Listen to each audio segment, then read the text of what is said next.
చంద్రబాబు నాయుడు గారి ఇంటికి 3 కిలోమీటర్ల దూరంలోనే ఇంత పెద్ద విపత్తు జరిగినా ప్రజల్ని కాపాడలేకపోయారు అంటే ఇది రాష్ట్ర ప్రభుత్వం, రాష్ట్ర ముఖ్యమంత్రి వైఫల్యం కాదని నేను అడుగుతున్నా.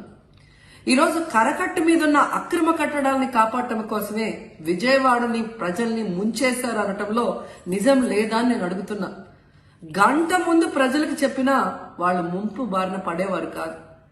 వాళ్ళని అప్రమత్తం చేసి ఒక సేఫ్ అయిన ప్లేస్ కి పంపించున్నా ఈరోజు ఇన్ని లక్షల మంది, దాదాపుగా 3 లక్షల మందికి పైగా 4 రోజుల పాటు కరెంటు లేకుండా, తిండి లేకుండా, చిన్న బిడ్డలకి పాలు లేకుండా ఈ విధంగా నీళ్లలో మునిగి అవస్థలు పడాల్సిన అవసరం లేదు.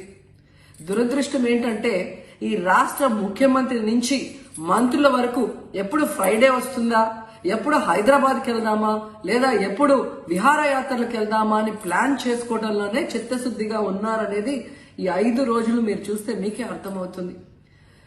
30వ తేదీ భారీ వర్షాలు వస్తాయని ముఖ్యమంత్రి గారికి, మంత్రులకి 28వ తేదీనే వాతావరణ శాఖ సమాచారం అందించినా ఎటువంటి సమీక్షలు లేదు, ఎటువంటి ముందస్తు జాగ్రత్తలు లేదు, ప్రజల్ని కాపాడాలన్న చిత్తశుద్ధి లేదు అనేది స్పష్టంగా అర్థమవుతుంది. ఎందుకంటే ఈ రోజుటి వరకు 4-5 రోజులు ప్రజలకి తిండి అందించడంలో ఈ ప్రభుత్వం విఫలమైంది.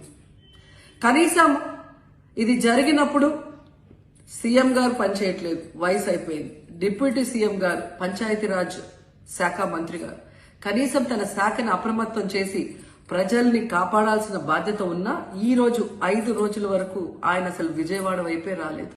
ఇలాంటి మరిన్ని అప్డేట్స్ కోసం Day 24/7 న్యూస్ ఛానల్ ని సబ్స్క్రైబ్ చేసుకోండి.